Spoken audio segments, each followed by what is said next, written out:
O que acontece depois que a gente morre? Essa é, talvez, a pergunta mais antiga e mais profunda de todas. E nesta análise, a gente vai mergulhar de cabeça no embate entre as promessas de conforto da religião e os fatos, às vezes bem desconfortáveis, que a ciência apresenta. Sabe, Frankenstein é muito mais do que só uma história de monstro. É, na verdade, um baita reflexo da nossa obsessão em desafiar a mortalidade. A tentativa do Dr. Frankenstein de brincar de Deus e vencer a morte acaba em tragédia. E isso mostra o quanto essa busca por controle está lá, bem no fundo dos nossos maiores medos. E olha, esse medo não é de hoje. Seja num romance gótico do século XIX ou num filme de ficção científica atual, como Amélia 2.0, onde a consciência de uma pessoa é transferida para um robô.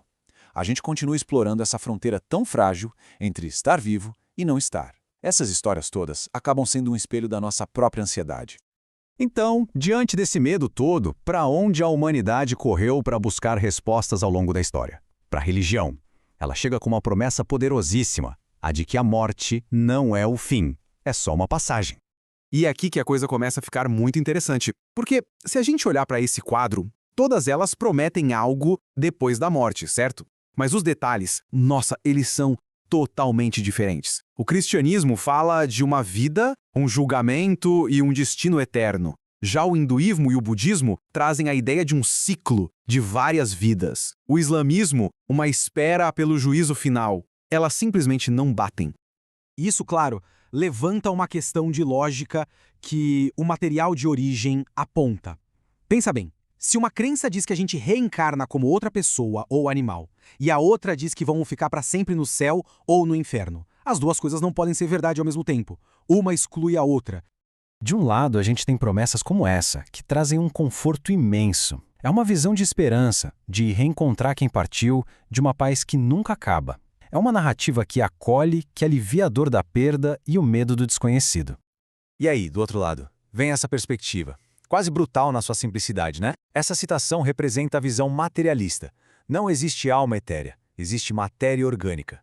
E como tudo na natureza, essa matéria vai ser reciclada. O contraste entre as duas visões não podia ser maior. Bom, então a pergunta muda um pouco.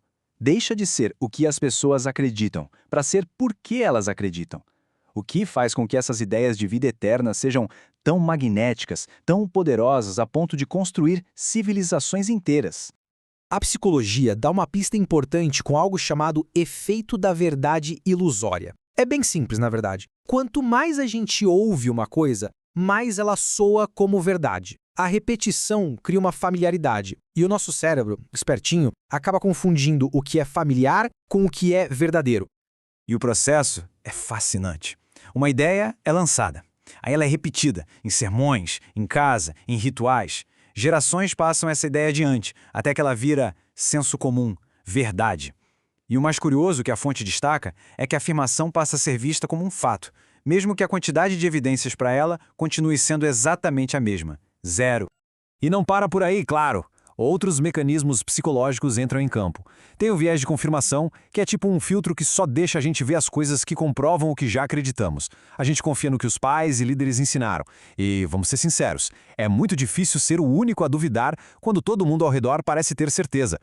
E é aqui que a nossa análise chega no ponto central da treta.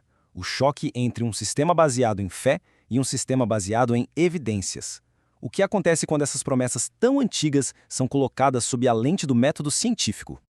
O ponto principal, segundo o material de origem, é bem direto. Um livro sagrado não serve como prova para o que está escrito nele. O livro é a afirmação inicial. É a hipótese que precisa ser testada. Usar a Bíblia para provar a Bíblia, por exemplo, é o que se chama de raciocínio circular. Não leva a lugar nenhum.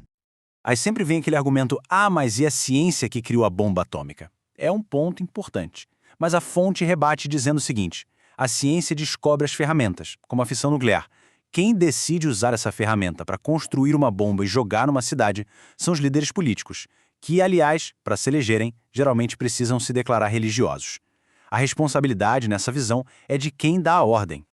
E esse conflito aparece em questões bem práticas do nosso dia a dia. A pesquisa com células-tronco, por exemplo, que tem um potencial gigantesco para curar doenças terríveis. ou acesso a procedimentos médicos seguros. Muitas vezes, o que impede o avanço nessas áreas não é um debate científico, mas sim uma oposição forte baseada em dogmas religiosos.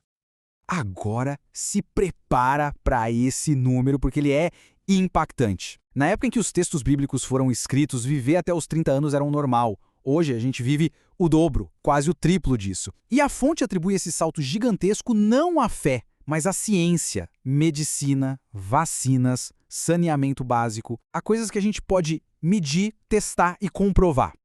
Então, no fim das contas, a gente chega numa espécie de encruzilhada. De um lado, tem uma narrativa que oferece um conforto enorme, um significado eterno.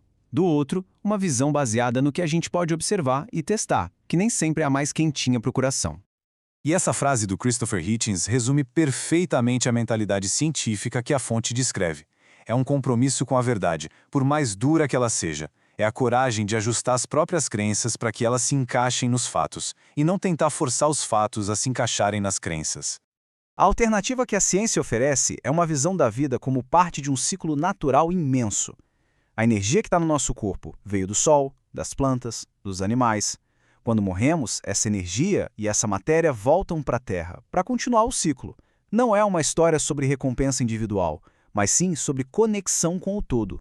E para navegar por essas águas tão profundas, a fonte sugere uma ferramenta antiga, mas muito poderosa, o método socrático. É basicamente a arte de continuar perguntando por quê, de não aceitar respostas prontas, de questionar as próprias certezas para tentar separar o que é só opinião do que é conhecimento de verdade. No final, a análise toda nos deixa com essa pergunta no ar. O que tem mais valor na jornada para entender nosso lugar no universo? É o conforto de uma promessa que acalma a alma? Ou é a busca por uma verdade que desafia, que incomoda, que nos força a pensar? A resposta que cada um encontra para isso acaba definindo tudo.